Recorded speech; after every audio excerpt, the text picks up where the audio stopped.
बैसाखी मेला 2025 के सिलसिले में बैरून मुल्क से आने वाले सिख यात्री अटक पुलिस की जानिब से सिक्योरिटी के सख्त हसार में गुरुद्वारा श्री पंजा साहब तहसील हसन अब्दाल पहुंचे।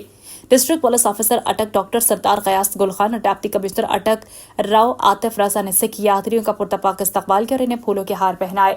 इंडिया से आए हुए सिख यात्री और पाकिस्तान भर से अपनी मजहबी रस्मात के लिए पहुंचे अटक पुलिस के जवान सिख यात्रियों को फुल प्रूफ सिक्योरिटी के साथ साथ मदद फराहम कर रहे हैं।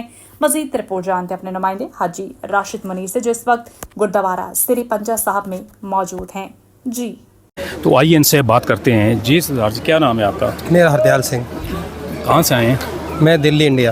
दिल्ली इंडिया। हाँ। तो अपने मज़हब के हवाले से एक बात बताएं क्या है? जो कि हम इधर ननकाना साहब पहुँचे हैं, जो कि गुरुद्वारा गुरु नानक साहब जी महाराज जी का जो कि जन्म स्थान है, जो कि रायपुर तलवंडी जिला शेखुपुरा पाकिस्तान, ਜਿਹਦੇ ਵਿੱਚ 15 ਅਪ੍ਰੈਲ सन 1469 ਨੂੰ ਗੁਰੂ ਨਾਨਕ ਸਾਹਿਬ ਜੀ ਦਾ ਜਨਮ ਹੋਇਆ। ਅਸੀਂ ਉਸ ਸਥਾਨ ਦੇ ਜੋ ਕਿ ਪਿਛਲੇ ਮੈਂ 20-25 ਸਾਲ ਤੋਂ ਮੇਰੀ ਚਾਹ ਸੀ ਵੀ ਮੈਂ ਨਨਕਾਣਾ ਸਾਹਿਬ ਆਵਾਂ।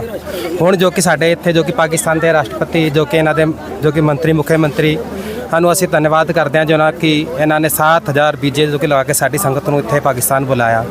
ਜੋ ਕਿ ਇਹਨਾਂ ਨੇ ਇਤਨਾ ਰਿਜਰਵਮੈਂਟ ਜੋ ਕਿ ਇੱਥੇ ਦੇ ਫੌਜੀ ਜੋ ਕਿ ਡਾਕਟਰ ਔਰ ਪੁਲਿਸ ਵਾਲੇ ਜੋ ਕਿ ਇਹਨਾਂ ਨੇ ਹਰ ਜਗ੍ਹਾ ਸਾਡੀ ਸਹਾਇਤਾ ਕੀਤੀ ਹੈ। ਗੁਰਦੁਆਰਿਆਂ ਵਿੱਚ ਵੀ ਅਸੀਂ ਵਲੀ ਕੰਧਾਰੀ ਦੇ ਗਏ, ਉੱਥੇ ਵੀ ਸਾਡੇ ਨਾਲ ਪੁਲਿਸ ਵਾਲੇ ਰਹੇ, ਬੋਲ ਚਾਲ ਉਹਨਾਂ ਦਾ ਬਹੁਤ ਪਿਆਰਾ ਸੀ। ਅਸੀਂ ਕਈ ਜਗ੍ਹਾ ਬਾਜ਼ਾਰਾਂ ਵਿੱਚ ਵੀ ਗਏ, ਉਹਨਾਂ ਬਾਜ਼ਾਰਾਂ ਵਿੱਚ ਵੀ ਸਾਡੇ ਨਾਲ ਬਹੁਤ ਹੀ ਪਿਆਰ ਨਾਲ ਇੱਥੇ ਬੋਲਿਆ। ਮਗਰ ਅਸੀਂ ਘਰ ਤੋਂ ਕੁਝ ਸੋਚ ਕੇ ਆਏ ਸੀ ਵੀ ਸਾਡੇ ਨਾਲ ਕੀ ਹੋਏਗਾ ਇੱਥੇ, ਮਗਰ ਇੱਥੇ ਆ ਕੇ ਅਸੀਂ ਬਹੁਤ ਖੁਸ਼ ਹੋਏ ਹਾਂ। ਮੈਂ ਪਹਿਲੀ ਵਾਰ ਆਇਆ।